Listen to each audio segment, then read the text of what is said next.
564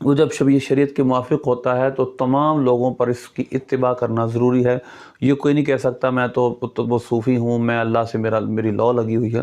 تو اس پر انہوں نے کلام کیا مزامیر کے حوالے سے۔ تو اعلیٰ حضرت رحمۃ اللہ نے میر عبدالواحد بلگرامی رحمۃ اللہ علیہ ان کی عبارت ایک نقل کی ہے اپنے اس موقف کو ثابت کرنے کے لیے کہ علماء ظاہر اور باطن دونوں ہی رسول اللہ صلی اللہ علیہ وسلم کے وارث ہیں۔ اس حوالے سے انہوں نے پہلے اپنی اس بات کو پکا کرنے کے لیے کہ میں جس کتاب کا حوالہ دے رہا ہوں وہ چشتیوں کے نزدیک کتنی اہم کتاب ہے، کیونکہ میر عبدالواحد بلگرامی چشتی ہیں۔ لکھتے ہیں کہ شاہ کلیم اللہ چشتی جہاں بادی قدس حضور فرماتے ہیں شب در مدینہ منورہ پہلو بر بستر خواب گزاشتم، کہ مدینہ منورہ میں ایک رات ایسا ہوا میں نے نبی پاک صلی اللہ علیہ وسلم کے شہر میں تھا، میں سو گیا تو میں نے خواب میں نبی پاک صلی اللہ علیہ وسلم کی زیارت کی۔ وہاں پر کافی سارے لوگ جمع تھے، صحابہ کرام بھی جمع تھے، اولیاء عظام بھی وہاں موجود تھے۔ تو نبی پاک صلی اللہ علیہ وسلم ایک شخص سے بڑا پیار محبت فرما رہے تھے اور ان کے بارے میں سرکار صلی اللہ علیہ وسلم نے اچھی گفتگو فرمائی اور ان کی جانب توجہ خاص فرمائی۔ تو اس وقت صبغت اللہ بروجی جو اس خواب میں موجود تھے کہتے ہیں استفسار کردم، انہوں نے استفسار کیا کہ این شخص کیست، یا رسول اللہ یہ کون سا شخص ہے جس پر آپ اتنا توجہ فرما رہے ہیں، با او التفات بئی مرتبہ دارند، یا رسول اللہ جس کے ساتھ آپ نے اتنا اچھا سلوک فرمائے، مسکرا کر بات فرما رہے ہیں، یہ کون ہے؟ فرمایا گفت میر عبدالواحد بلگرامی است، یہ میر عبدالواحد بلگرامی ہیں، اور باعث مزید احترام، ان کا احترام زیادہ کیوں کیا جا رہا ہے کیونکہ انہوں نے سب سنابل کتاب لکھی ہے۔ تو کریم اللہ چشتی لکھتے ہیں کہ یہ بارگاہ رسالت میں مقبول کتاب۔ اب اعلیٰ حضرت رحمۃ اللہ علیہ نے اس عبارت کو ذکر اس وجہ سے کیا کہ آپ نے سب سنابل کے حوالے سے ایک بات کرنی تھی، چشتیوں کے، کیونکہ بعض چشتی ایسے ہیں کہ جو قوالی کو مزامیر کے ساتھ جائز سمجھتے، تو آپ نے اپنی بات کو پکا کرنے کے لیے میر عبدالواحد بلگرامی رحمۃ اللہ علیہ کی کتاب سب سنابل کا ایک حوالہ دیا، اور اس کو مضبوط کرنے کے لیے کہ ان کا مقام کیا ہے چشتیوں کے نزدیک اور مسلمانوں میں ان کا مقام کیا ہے۔ بس ایک چشتی بزرگ خود ان کا ایک واقعہ یوں بیان کرتے ہیں کہ رسول اللہ صلی اللہ علیہ وسلم کی بارگاہ میں یہ اتنے مقبول ہیں۔ حنیف قریشی اور انہوں نے کہا کہ اعلیٰ حضرت لکھا ہے، اعلیٰ حضرت نے فرمایا ہے کہ یہ بات بارگاہ رسالت میں مقبول کتاب ہے۔ اعلیٰ حضرت نے ایک حکایت نقل کی ہے اور اس کے بعد اعلیٰ حضرت فرمایا ہے یہی میر قدس سر المنیر اسی کتاب مقبول بارگاہ اقدس سب سنابل میں فرماتے ہیں اے صاحب تحقیق علماء راہ دین کے ورثہ انبیاء اند سہ طائفہ، جو انبیاء کا گروہ ہیں، جو انبیاء کے ورثہ ہیں، انبیاء کے علم کے وارث ہیں، وہ تین طرح کے لوگ، اصحاب حدیث و فقہاء و صوفیاء۔ اصحاب حدیث ہیں، فقہاء ہیں، صوفیاء ہیں۔ تو لہذا محدثین کرام بھی، فقہاء یعنی ظاہری علماء بھی، اور صوفیاء سب حضور پاک صلی اللہ علیہ وسلم کے علم کے وارث ہیں۔ تو آپ فرماتے ہیں دیکھو کیسی سری تصریح ہے کہ علماء ظاہر و باطن سب وارثان انبیاء علیہم السلام ہیں۔ تو لہذا آپ نے اس ضمن میں اس واقعے کو بیان فرمایا ہے، اور آپ رحمۃ اللہ علیہ نے اس کو انہی کے حوالے سے یعنی کلیم اللہ چشتی کے حوالے سے فرمایا کہ یہ انہوں نے کہا کہ بارگاہ رسالت میں مقبول کتاب ہے۔ تو اس حوالے سے اعلیٰ رحمۃ اللہ علیہ اس کا ایک حوالہ ذکر کرنے سے پہلے اس کتاب کی اہمیت جن سے آپ بات کر رہے ہیں ان کے بارے میں بیان فرمائی کہ آپ کے بڑوں نے، حالانکہ ہمارے بڑے ہیں وہ بھی چشتی، کیونکہ ہمارے ہیں چشتی خود قاضی سہروردی صاحب۔ تو ایک بات تو یہ ہوئی کہ اعلیٰ حضرت رحمۃ اللہ علیہ نے اس واقعے کو یوں بیان کیا ہے کہ بارگاہ رسالت مقبول ہے، یعنی ایک چشتی بزرگ نے خواب میں سرکار صلی اللہ علیہ وسلم کی زیارت کی تو یوں ہوا۔ اور دوسری بات یہ ہے کہ اعلیٰ حضرت رحمۃ اللہ علیہ نے انہی کتابوں کے حوالے سے کیا لکھا ہے، چشتیوں کی کتابوں کے حوالے سے اعلیٰ حضرت کے کیا ارشادات، ہم ذرا اس کو سمجھنے کی کوشش کریں گے۔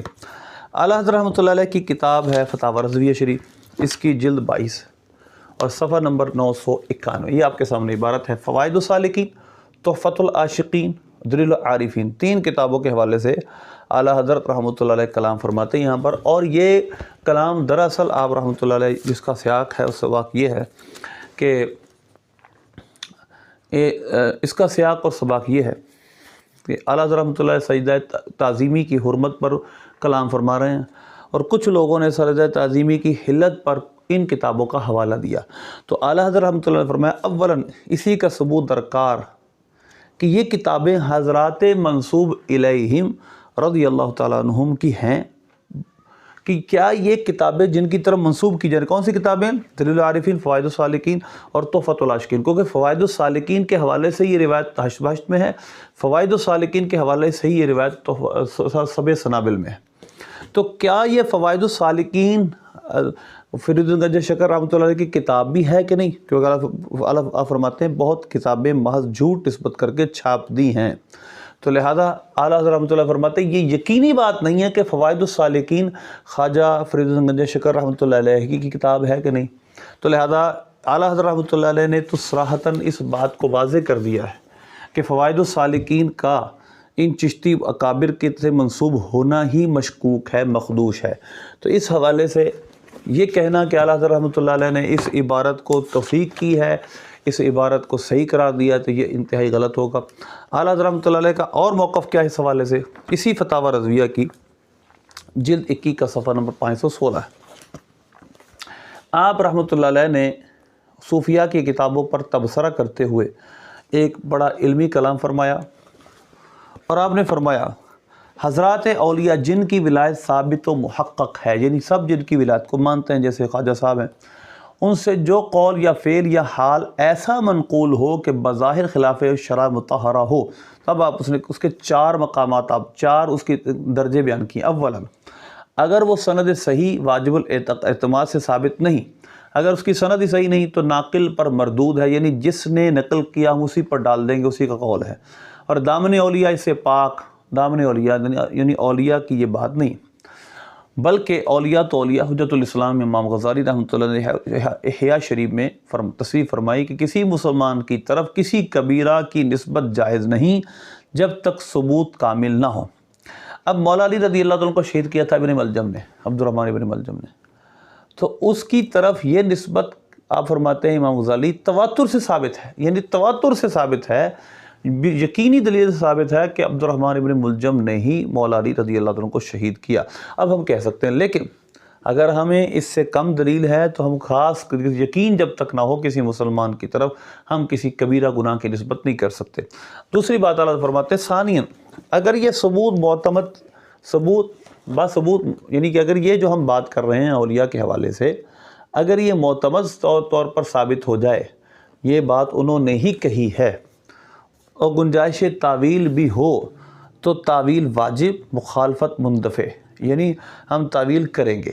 اولیاء کی شان تو عرفہ، پھر آپ فرماتے ہیں اولیاء کی شان تو بہت بڑی ہے، ہر مسلمان سنی کے کلام میں تا حد امکان تعویل لازم ہے، جب تک ہو سکے ہم اس کے کلام کو اچھے کسی محمل پر ڈالیں گے۔ اب اس حوالے سے آپ نے عارف باللہ عبد الغنی نابلسی رحمۃ اللہ علیہ کی حدیقۃ الندیہ کے حوالے سے امام نووی رحمۃ اللہ علیہ کا انہوں نے قول نقل کیا، وہ بیان کرتے ہیں، امام نووی رحمۃ اللہ نے شرح مہذب کے مقدمے میں آداب العلم والمتعلم میں ارشاد فرمایا، طالب پر واجب ہے کہ اپنے بھائیوں کے کلام کو اچھے محمل پر محمل کرے، یعنی اگر اس کا اچھا احتمال کو نکلتا ہوا اس پر محمول کرے، ایسے کلام میں کہ جس میں نقص سمجھا جائے، لہذا یعنی جس میں کوئی نقص سمجھا جائے ایسے کلام کو کچھ اچھے محمل پر محمول کرے، اس کے لیے 70 تک محمل تلاش کرے، 70 اس کے محمل، 70 احتمال تلاش کرے۔ پھر ارشاد فرمایا اس سے عاجز نہیں ہوتا مگر ہر وہ ایسا شخص کہ جس کو کم توفیق عنایت ہوئی۔ پھر ثالثاً، تیسرا مقام، اگر اولیاء کے حوالے سے کوئی ایسی عبارت ملے جس طرح کی ہمارے سامنے چشتی رسول اللہ کی عبارت ہے، تو پہلا مقام تو یہ ہے کہ اس کی نقل اگر صحیح ثابت ہو، جس طرح کہ فوائد الصالحین کی نقل ثابت کرنا بڑا مخدوش ہے، تو اولاً ہی ہم ناقل پہ اس کو مردود کر دیں گے کہ نقل کرنے والے کا ہی کلام ہے، اس کا خواجہ صاحب سے کوئی تعلق نہیں۔ تو لہذا یہ ایک تو بات یہ ہوئی کہ اعلیٰ حضرت رحمۃ اللہ علیہ کا اپنا موقف اس حوالے سے کیا ہے۔ تیسرا حوالہ فتاوی رضویہ شریف کا ہی، یہ 15ویں جلد ہے فتاوی رضویہ شریف کی، اس کا صفحہ نمبر 555 ہے۔ 555 556 صفحے پر اعلیٰ حضرت رحمۃ اللہ علیہ یہ فرماتے ہیں، پہلی بات، اولاً کوئی کتاب یا رسالہ کسی بزرگ سے نام سے منسوب ہونا، اس سے ثبوت قطعی مستلزم نہیں۔ اگر کسی نام سے کوئی رسالہ، کوئی کتاب بزرگوں اور صوفیوں کی سے منقول ہے، اس کا مطلب یہ نہیں ہے کہ وہ کتاب اور رسالہ ثابت ہو گیا۔ پھر آگے فرماتے ہیں، بہت رسالے خصوصاً اکابر چشت کے نام منصوب ہیں جن کا اصلاً ثبوت نہیں، جس طرح کہ اکابر چشت خواجہ فرید گنج شکر رحمۃ اللہ کی طرف فوائد السالکین منصوب ہے۔ ثانیاً، کسی کتاب کا ثابت ہونا اگر ثابت بھی ہو جائے پھر بھی اس کے ہر فقرے کا یعنی ہر جملے کا ثابت ہونا نہیں۔ بہت اکابر کی کتابوں میں الحاقات ہیں جن کا مفصل بیان الیواقیت والجواہر میں عارف باللہ عبد الوہاب شعرانی رحمۃ اللہ علیہ نے فرمایا ہے۔ اور اس کے بعد فرماتے ہیں خصوصاً شیخ اکبر شیخ محی الدین ابن عربی رحمۃ اللہ علیہ کے کلام میں تو الحاقات کی گنتی ہی نہیں، اتنے الحاقات لوگوں نے کی ہیں، بہت اپنی طرح سے چیزیں ملائی ہیں، کھلے ہوئے صریح کفر بھر دیے ہیں۔ یہ اعلیٰ کی عبارت کہ ان کی کتابوں میں صریح کفر بھر دیے ہیں۔ ظاہر ہے کہ اسی طرح کی عبارتیں ہیں جن پر اعتراضات ہیں، تو اعلیٰ فرماتے ہیں یقیناً یہ کام یہودیوں نے کیا۔ اس بات کو کیوں؟ انہوں نے شیخ محی الدین ابن عربی رحمۃ اللہ علیہ کو مخدوش کرنے کے لیے۔ پھر اسی جگہ صفحہ نمبر 556 پہ 15ویں جلد میں اعلیٰ فرماتے ہیں کہ اگر کتاب کا چھپ جانا اسے متواتر نہیں کر دیتا۔ اگر کوئی کتاب مثلا فوائد السالکین چھپ گئی، سبع سنابل چھپ گئی، اور فوائد السالکین کا حوالہ سبع سنابل میں ہے، تو اس کا مطلب یہ نہیں ہے، جیسے اعلیٰ حضرت نے خود فرمایا کہ فوائد السالکین کا ثبوت ہمیں واضح طور پر کوئی اس کی دلیل نہیں ملتی کہ یہ انہی کی کتاب ہے جن کی طرف یہ منسوب ہے۔ تو فرماتے ہیں کتاب کا چھپ جانا اسے متواتر نہیں کر دیتا کہ چھاپا اصل وہ نسخہ ہے۔ چھاپا کیا ہوتا ہے؟ کسی الماری میں ملا، اس سے نقل کر کے آگے کافی کر دیا، سیدھی صاف باتوں میں کسی کتاب سے ضمنی طور پر کسی بزرگ کی طرف منسوب ہو۔ یہ کیا ہے؟ لکھنا کیا؟ چھاپا کیا ہوتا ہے؟ کسی ضمنی فضا بزرگ نے کتاب لکھی ہے، ضمنی طور پر اس کی طرف منسوب ہوئی، اس کو آگے چھاپ دیا گیا۔ تو لہٰذا اعلیٰ رحمۃ اللہ علیہ کے نزدیک کسی کتاب کا چھپ جانا کسی نام سے، یہ اس کے منسوب الیہ یعنی اس بزرگ کی طرف استعمال، مطلب یہ ہے کہ اسی کی کتاب ہے، اس کے لیے کافی نہیں ہے۔ اگلا ہمارا پوائنٹ یہ ہے کہ سبع سنابل اور فوائد جو ہشت بہشت ہے ان کی عبارات میں بھی تضاد ہے۔ یعنی سبع سنابل میں یہ بات لکھی، مرزا محمد علی نے تو خیر اس کو پورا پڑھا بھی نہیں ہے، جس طرح دیوبندیوں نے اعتراضات کیے چشتی رسول اللہ کو پر اس وجہ سے اعتراض کیے کہ اشرف علی رسول اللہ کو چھپانے کے لیے انہوں نے وہ عبارت کہاں اور یہ عبارت کہاں، اس کو آپس میں مکس کر دیا۔ تو اور یہ بات یاد رکھیں، میں اس پر بات کروں گا کہ ہمارے نزدیک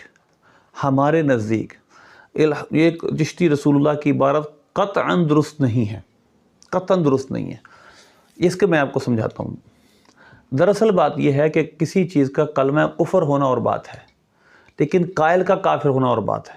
دیکھیے گا، ہم کسی بچے سے اگر کفر صادر ہو جائے یا مجنون سے یا پاگل سے اگر کفر صادر ہو جائے تو ہم قول کو تو کفر کہتے ہیں لیکن قائل کو کافر نہیں کہتے، کیونکہ قائل جو ہے وہ ابھی تکلیف کی حد میں نہیں ہے، ابھی وہ شرع کا مکلف نہیں اس وقت، تو لہذا ہم اس کے قول کو کفر کہیں گے، قائل کو کافر نہیں کہیں گے۔ ہمارے کسی بھی عالم نے چشتی رسول اللہ کو صحیح نہیں کہا، ہاں اس میں انہوں نے کہا یہ الحاقی عبارت ہے، بعد میں کسی نے مکس کی ہے، اور اگر کوئی نہ مانے تو پھر بھی کہتے ہیں کیونکہ اس میں در حالت بود ہے، یعنی در حالت بود وہ حضرت خواجہ صاحب ایک خاص حالت میں تھے۔ اب میں آپ کے سامنے بتاتا ہوں، یہ پہلے ہم اس روایت کو ذرا یہ بیان کر دیں کہ سبع سنابل اور ہشت بہشت میں جو عبارت ہے اس میں فرق کیا ہے۔ مرزا محمد علی کہتا ہے کہ یہ خواجہ معین الدین چشتی اجمیری رحمۃ اللہ علیہ نے کلمہ پڑھایا، تو ہشت بہشت میں تو یہ لکھا ہے، لیکن یہاں پر خواجہ صاحب اس واقعے کے راوی ہیں، یعنی خواجہ معین الدین چشتی اجمیری رحمۃ اللہ علیہ اس واقعے کے راوی ہیں۔ فرماتے ہیں خواجہ معین الدین در فوائد السالکین ابردست فوائد السالکین میں آیا کہ خواجہ معین الدین چشتی اجمیری رحمۃ اللہ علیہ آپ نے فرمایا کہ من بخدمت شیخ یوسف چشتی قدس سرہ حاضر بودم، کہ میں شیخ یوسف چشتی قدس سرہ کی بارگاہ میں حاضر تھا کہ مرد بنیت بیت در آمد، کہ ایک شخص بیت کی نیت سے آیا، سر در قدم خواجہ نہاد، اس نے خواجہ یوسف کے پاؤں پر اپنا قدم رکھ دیا، اور گفت ببیعت آمدم، میں بیت کے لیے آیا ہوں۔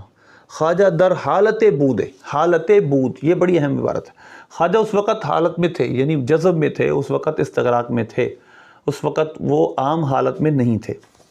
انہوں نے فرمایا اگر بگوئے لا الہ الا چشتی رسول اللہ ترا مرید بغیرم، اگر تم لا الہ الا چشتی رسول اللہ کہے تو میں تمہیں مرید کر لوں گا۔ اس نے کہہ دیا، آپ نے فرمایا آخر میں کہ آپ نے فرمایا گفت، آپ نے فرمایا بشنو من کیستم، سنو میں کون ہوں، وچے کس باشم، اور میں کیا ہوں، وہ یکے از کمینائے بندگان درگاہ رسول ہستم، میں نبی پاک صلی اللہ علیہ وسلم کی درگاہ کا ایک ادنا سا گدھا ہوں، ایک ادنا سا کمینہ ہوں۔ پھر فرمانے لگے کلمہ وہی ہے، کلمہ ہماست، لا الہ الا اللہ محمد رسول اللہ ہی کلمہ ہے، کلمہ یہ نہیں جو میں نے پڑھا ہے۔ تو لہٰذا آپ رحمۃ اللہ، یہ ہے کہ شیخ یوسف چشتی کی یہ کلام ہے اور راوی اس کے خواجہ صاحب ہیں، یہ سب سنابل میں ہے، اور یہاں بھی فوائد السالکین کا حوالہ ہے، اور پھر حشت بہشت میں بھی حوالہ اسی کے فوائد السالکین کا ہے، مگر اس کے اندر یہ کلام خواجہ معین الدین شجمیری رحمۃ اللہ کی طرف منسوب کیا، یہ اضطراب ہے۔ تو یہ خود اس واقعے کو مخدوش کر دیتا ہے کہ یہ واقعہ ہی مخدوش ہے، اس میں شک آ گیا کہ یہ واقعہ صحیح نہیں لگتا، یہ کس نے اپنی طرف سے ملایا ہے۔ تو ایک بات یہ بھی ہماری کنفرم ہوئی کہ یہ واقعہ بھی اضطراب ہے۔ ہم آگے چلتے ہیں، اور اس کی تعویل کیا ہے، کیونکہ وہ کہتا ہے اعلیٰ حضرت رحمۃ اللہ علیہ کو پتہ تھا تو پھر آپ نے یہ بات کیوں کہی کہ سب سنابل رسول اللہ کی بارگاہ میں قبول ہے؟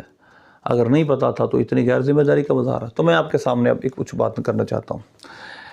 ایک عبارت ہے جس کو خود مرزے نے گستاخی قرار دیا ہے، اور وہ صحیح بخاری کی حدیث ہے۔ صحیح بخاری کی حدیث ہے جس میں نبی پاک صلی اللہ علیہ وسلم کی طرف یہ بات منسوب ہے کہ آپ نے خودکشی کی کوشش کی، اور مرزا بارہا اس واقعے کو گستاخی پر محمول کر چکا ہے۔ مثلا حدیث نمبر 6982 ہے، اسی طرح اس کو اس نے صراحتاً گستاخی کہا۔ اسی طرح 364 نمبر روایت صحیح بخاری کی کہ نبی پاک صلی اللہ علیہ وسلم کا ستر مبارک خانہ کعبہ کے دوران کھل گیا، اس کو بھی وہ گستاخی کہتا ہے۔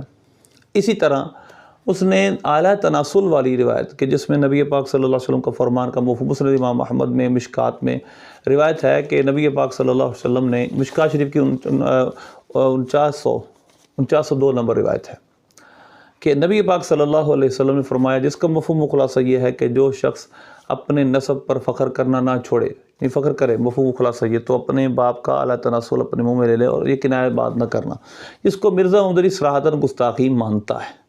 اب سوال یہ ہے کہ مرزا محمد علی جو اعتراض اعلیٰ حضرت پہ کر رہا ہے، یہ اعتراض مرزا محمد علی پر آتے یوں ہے کہ اس نے صحیح بخاری کو بھی اپنا مقتدا مانا ہے، صحیح بخاری کی بھی تعریف کرتا ہے، مشکات کی بھی تعریف کرتا ہے، ان کو اپنا بابا مانتا ہے۔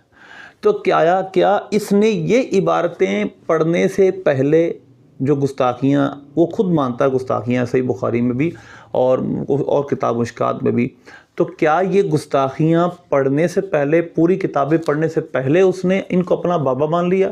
اگر یہ اس نے پہلے کیا ہے تو یہ غیر ذمہ داری، جس روالات کو سب سنابل کے بارے میں کہتا ہے، اور اگر اس نے یہ پڑھنے کے بعد کیا ہے تو جو اعلیٰ پر اعتراض سب سنابل کا وہ کر رہا ہے، یہی اعتراض اس پر ہے کہ جب اس نے صحیح بخاری کے اندر اتنی صریح گستاخیاں جو وہ کہہ رہا ہے تو پھر بھی اس نے کس طرح ان کو اپنا بابا مان لیا؟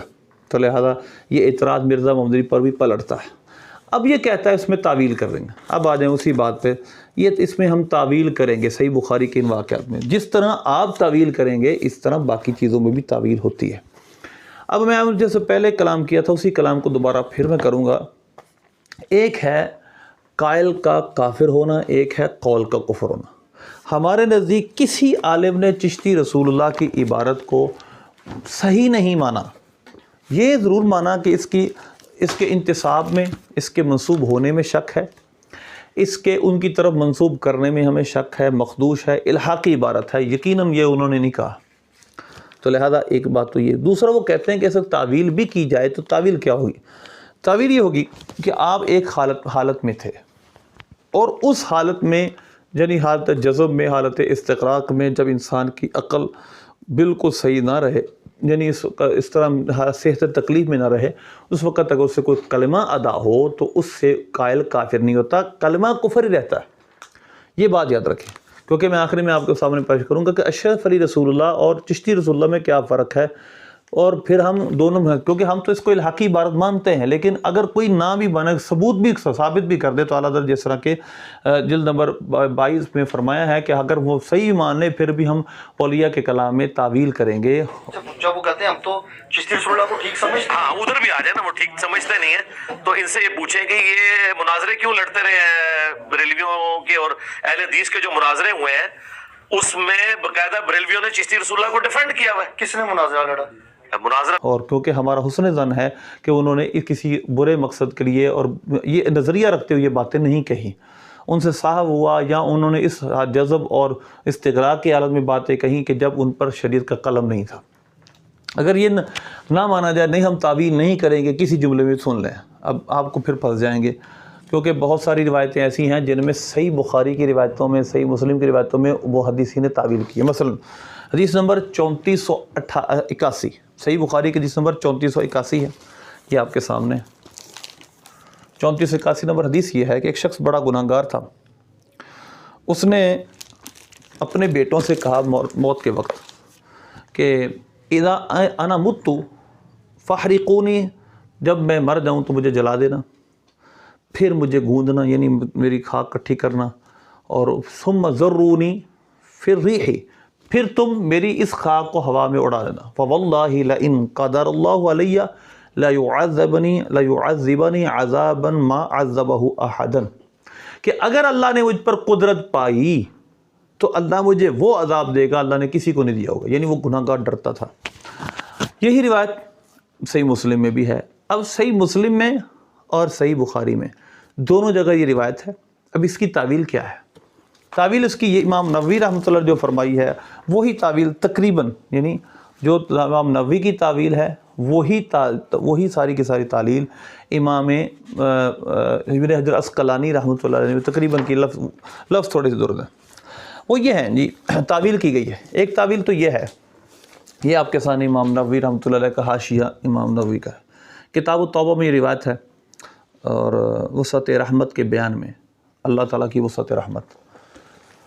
امام نووی رحمۃ اللہ علیہ فرماتے ہیں کہ اس کی دو تعویلیں ہو سکتی ہیں. ایک تعویل تو یہ کہ قدرہ کا معنی ہے تنگی، جس طرح اللہ فرماتا ہے فَأَمَّا الْإِنسَانُ إِذَا مَا ابْتَلَاهُ فَقَدَرَ عَلَيْهِ رِزْقَهُ، سورہ فجر کی آیت ہے کہ جب انسان کو اللہ مبتلا کرتا ہے اور اس کو رزق کو تنگ کر دیتا ہے، تو اگر تو تنگی کے معنی میں اس کی تعویل یہ کرے کہ اس کا مطلب یہ نہیں ہے کہ وہ اللہ کو قادر نہیں مانتا تھا، بلکہ مطلب یہ ہے کہ اگر اللہ نے مجھ پر تنگی کی، یہ تعویل ہے، یہ تعویلی معنی ہے. وگرنہ امام نووی رحمۃ اللہ فرماتے ہیں کہ یہاں پر اعتراض یہ ہوتا ہے کہ وہ اللہ کی قدرت کو مانتا ہی نہیں تھا. جب مانتا ہی نہیں تھا تو وہ تو کافر تھا. فَإِنَّ شَاقَ فِي قُدْرَةِ اللَّهِ تَعَالَى کافر، یہ صراحتاً امام نووی نے لکھا ہے. تو لہذا اب فرماتے ہیں کہ ہمیں کرنی پڑے گی تعویل، کیونکہ یہ کلمہ تو کفر ہے لیکن اللہ نے اس کو بخش دیا. کیوں تعویل کریں گے؟ تعویل یہ ہے، یا تو یہ قدرہ معنی تنگی کے معنی میں. دوسرا، اگر ہم اس کو دوسرے معنی میں بھی لیں کہ اگر اللہ نے قدرت مجھ پر پائی تو اللہ مجھے عذاب دے گا، تو یہ قدرت میں شک اس نے جان بوجھ کر نہیں کیا، بلکہ لکھتے ہیں فَإِنَّمَا اس نے اس کا اعتقاد ہی رکھتا تھا، اور اس وقت دہشت کا معنی غالب علیہ فیہا الدہشت والخوف وشدت الجزع، کہ اس پر شدت خوف تھا، جزع فضا کی شدت تھی، جس کی وجہ سے وہ اپنے آپ پر قابو نہ رکھ سکا، اپنی عقل پر قابو نہ رکھ سکا، اور اس سے یہ جملے ادا ہو گئے. اور فرماتے ہیں بحیث ذہب تیقظہ وتدبر ما یقولہ، جو وہ کہہ رہا تھا اور جو اس کا اپنا تیقظ تھا، جو اس کے دماغ کا خیال تھے، دماغ کی حاضر پن تھا، وہ سارے کا سارا جاتا رہا. تو لہٰذا اس کی تعویل انہوں نے کی ہے. امام ابن حجر عسقلانی نے فتح الباری میں بھی، عمدۃ القاری میں بھی اس کی تعویل کی گئی، اور خود امام نووی رحمۃ اللہ علیہ بھی اس مسلم شریف کی شرح میں اس کی تعویل کرتے ہیں. دوسری حدیث جس میں تعویل خود حدیث میں موجود ہے، اور کلمہ کیا سنیں. کتاب التوبہ میں امام مسلم، صحیح بخاری میں بھی روایت ہے، لیکن یہ الفاظ جو میں آپ کے سامنے بیان کروں یہ صحیح مسلم کے. روایت یہ ہے کہ ایک شخص، اللہ تعالیٰ نبی پاک صلی اللہ علیہ وسلم نے فرمایا کہ اللہ توبہ کو کتنا پسند فرماتا ہے کہ ایک شخص جب کسی ویرانے میں ہو اور اس ویرانے میں اس کا جانور گم ہو جائے، اب وہ سو جائے مرنے کے لیے کہ میں مر جاؤں گا، صحرا ہے ادھر تو میں جا نہیں سکوں گا کہیں. اب پھر اس کا جانور جب سو کر اٹھے تو سامنے کھڑا ہو تو کتنا خوش ہوگا.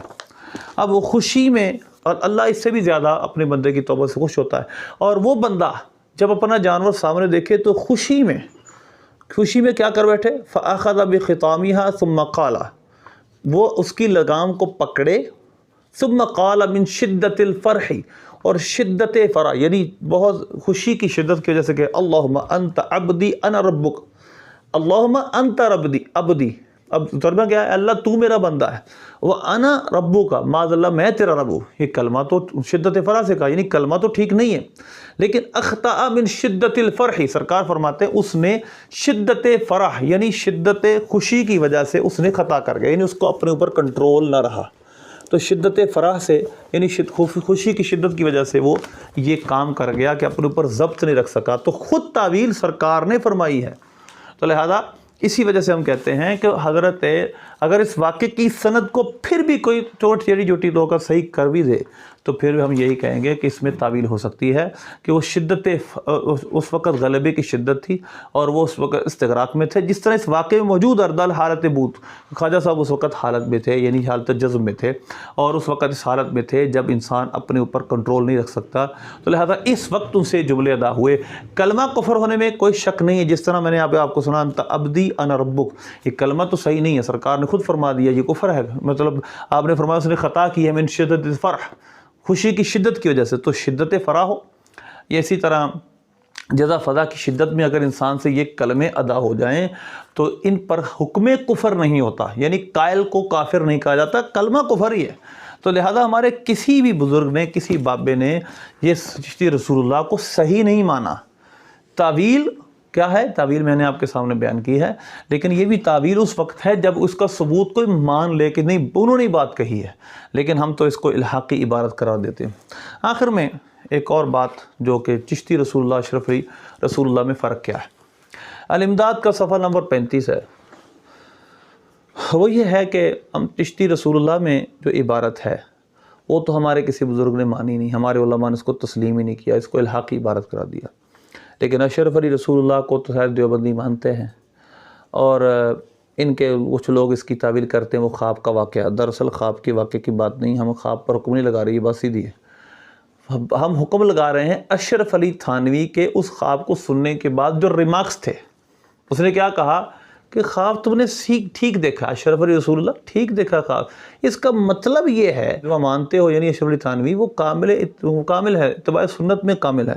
تو یہ تعویل بڑی خطرناک تعویل ہے، کیونکہ یہ تو بروزی اور ذلی نبی ماننا والا مرزا بھی تعویل یہ کرتا ہے.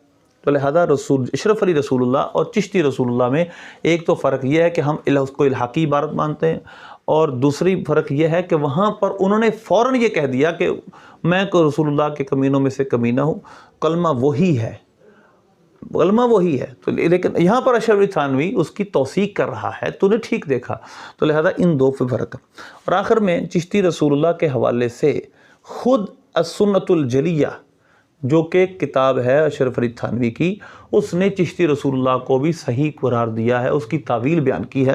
حالانکہ ہم اس کی تعویل سے متفق نہیں ہیں، لیکن بات یہ ہے کہ علماء نے کچھ کلام کیا تھا، کچھ ایسا کلام تھا مناظرے کے اندر کہ جس میں انہوں نے اس کو عبارت کو ڈیفینڈ کرنے کی بجائے انہوں نے دیوبندیوں پر ایک بات کی تھی. علماء نے مناظروں میں جواب یہ دیا دیوبندیوں کو، دیوبندی کو کہ کہتے تھے تمہارے بریلویوں میں چشتی رسول اللہ چشتی، انہوں نے کہا چشتی تو آپ کو خواجہ صاحب کو نہیں مانتے، آپ کے بڑے صاحب خواجہ صاحب کو مانتے تھے. بس ہم دیکھیں یہ کلیت امدادیہ ہے، یہ دیوبندیوں سے چھپا، دیوبندیوں کے مکتبے سے چھپا. حاجی امداد اللہ مہاجر مکی جو کہ ان سب کے پیر ہیں، وہ انہوں نے ختم خواجگان چشت کا طریقہ لکھا ہے. یہ چشتی تھے خود حاجی امداد اللہ مہاجر مکی. تو لہٰذا ایک یہ عبارت ہو گئی. دوسری صراط مستقیم، وہ کہتے تھے کہ ہم اکیلے مانتے خواجہ صاحب کو، آپ نہیں مانتے. یہ دیکھیں کہ خواجہ صاحب رحمۃ اللہ علیہ کے واقعات کو انہوں نے درج کیا اشغال طریقہ چشتیہ کے بیان میں. اب یہ دیکھیں تصوف صراط مستقیم میں چشتی اقوال، چشتی اعمال کے حوالے سے. اب یہ ہم جگہ جگہ نام ہے، لیکن میں نے صرف اور صرف آپ کو چند نام حوالے دینے کے لیے سامنے بتائے. دیکھیے اس طریقے کے بزرگ حضرت خواجہ معین الدین چسنجری، حضرت خواجہ قطب الدین مختار کاکی وغیرہ حضرات کے نام کا فاتحہ پڑھ کر بارگاہ خداوندی میں ان بزرگوں کے توسط اور وسیلے سے التجا کرے، اور نیاز بے انداز، یعنی یہ سب نیاز کا طریقہ وغیرہ لکھا ہے. خود یہ کون ہے؟ اسماعیل دہلوی، وہابیوں کا پیشوا. اور یہ اشرف علی تھانوی، اشرف علی تھانوی کی کتاب یہ ہے امداد المشتاق. اس کے اندر بھی آپ خواجہ صاحب رحمۃ اللہ علیہ کا ذکر ہوا، اور آپ رحمۃ اللہ علیہ کو یوں التجاز کیا. حضرت شیخ الشیوخ خواجہ معین الدین چشتی، دیکھیں ان کے واقعات لکھے ہیں، ان کی سیرت لکھتے ہیں، یہ ان کے اعمال لکھتے ہیں. تو علماء یہ کہتے تھے کہ تم چشتی رسول اللہ کہہ کے بریلویوں کے حوالے سے چشتی کو آپ خود بڑوں آپ کے بڑے سب خواجہ صاحب کو مانتے تھے، تو یہ عبارت صرف ہمارے کھاتے پہ آپ کیوں ڈالتے ہیں؟ یہ تو آپ بھی اس کا جواب دیں۔ تو لہٰذا اس وجہ سے علماء کی اس مناظروں کو نہ تو اس نے صحیح طرح بیان کیا لوگوں کے سامنے، کیونکہ مرزے کا پروپیگنڈا یہ ہے کہ اپنا نیا مسلک کھڑا کرو، اور یہ عبارت اس نے بریلویوں کے خلاف سنیوں کے خلاف گھڑی ہوئی ہے، حالانکہ کوئی بھی سنی اس کو آن نہیں کرتا۔ میں نے آپ کے سامنے 2 بڑے فتاوی جات کے حوالے بھی دیے، اللہ ہمیں ماننے کی توفیق بخشے۔